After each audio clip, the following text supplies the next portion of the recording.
नमस्कार दोस्तों, मैं ज्योतिष आचार्य वासुदेव मिश्रा आपका अपने चैनल मिरेकल ऑफ एस्ट्रोलॉजी में हार्दिक स्वागत करता हूं।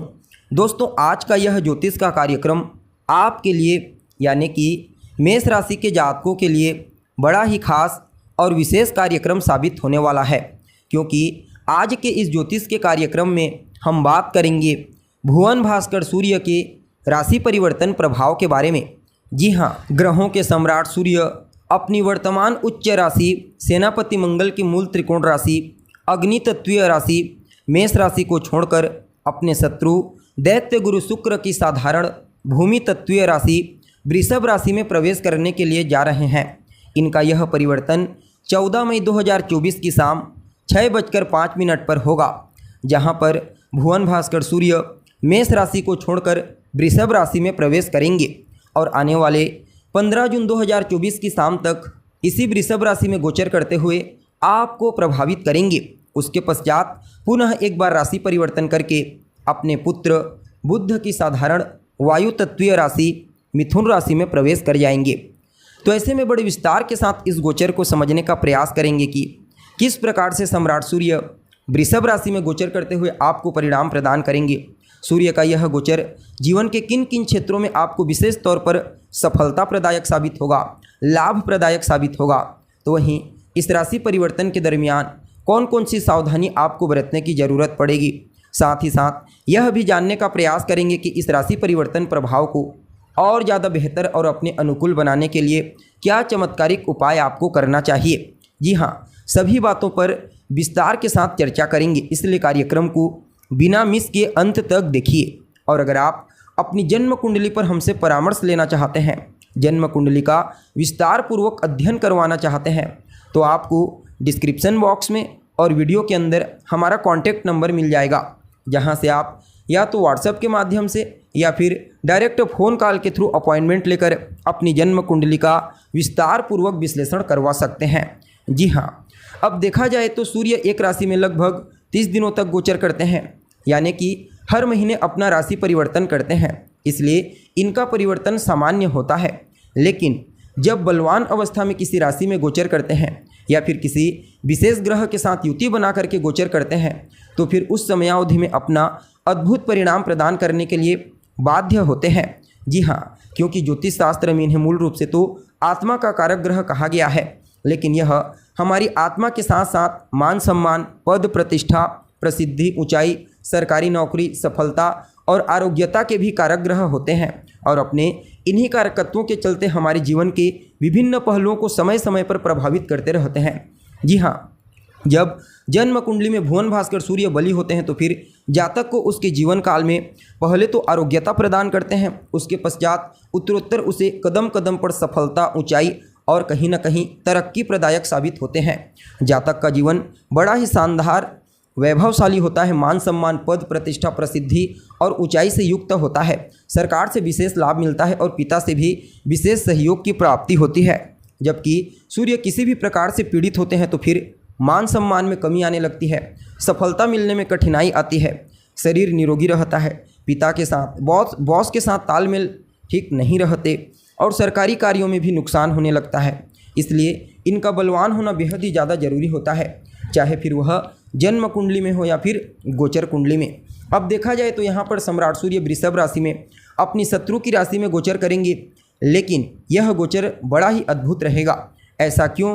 पहले तो यह वृषभ राशि अर्थ की राशि है, यानी कि धन की राशि है, तो धन की राशि में गोचर करेंगे और धन के कारक देवगुरु बृहस्पति के साथ युति बना करके गोचर करेंगे।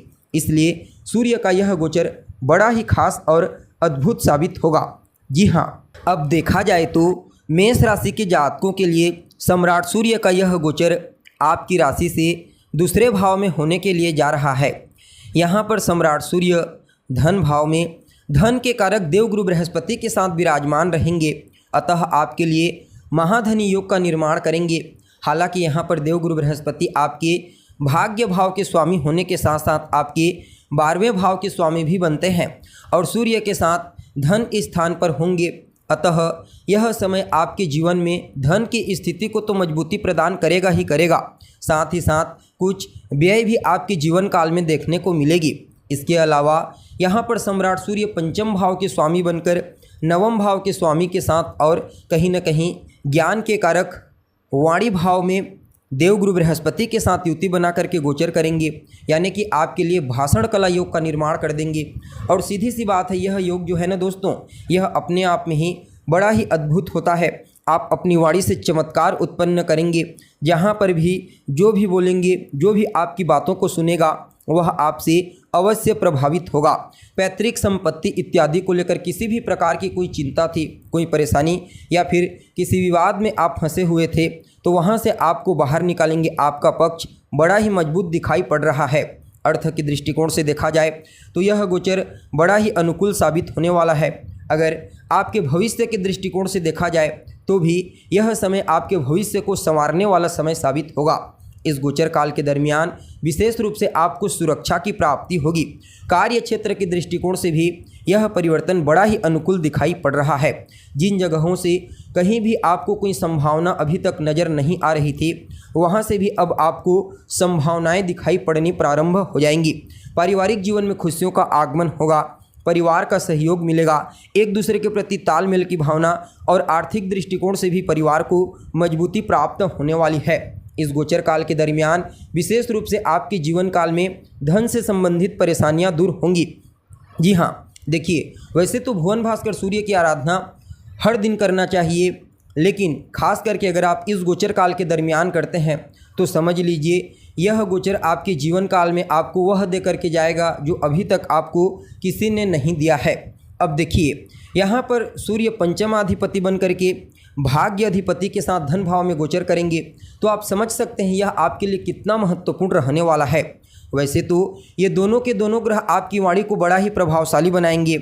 आप अपनी वाणी से चमत्कार उत्पन्न करेंगे, पहले भी बताया जा चुका है। लेकिन फिर भी इस गोचर काल के दरमियान आपको झूठ बोलने से बचना चाहिए। मांसाहार, मद्यपान से जितना ज़्यादा हो सके अपने आप को दूर रखिए। माता पिता का सम्मान कीजिए, अपने वरिष्ठ जनों का सम्मान कीजिए। इसके अलावा पितरों का आशीर्वाद आपको प्राप्त होगा इस गोचर काल के दौरान, इसलिए अपने पितरों का भी सम्मान कीजिए। यानी कि कुल मिलाकर के देखा जाए तो आप सभी मेष राशि के जातकों के लिए भुवन भास्कर सूर्य का यह गोचर हर तरह से बहुत ही बढ़िया रहने वाला है। बस मद्यपान, मांसाहार से बच करके झूठ बोलने से बचिए। बाकी इस गोचर काल का जितना ज़्यादा हो सके लाभ उठाने का प्रयास कीजिए। जी हाँ, तो दोस्तों, हमें उम्मीद है जानकारी आपको पसंद आई होगी। जानकारी अच्छी लगे तो इसे अपने दोस्तों के साथ, अपने रिश्तेदारों के साथ शेयर अवश्य करें। अभी के लिए बस इतना ही। पुनः मुलाकात होगी एक नए और ताज़ा एपिसोड में। तब तक के लिए नमस्कार।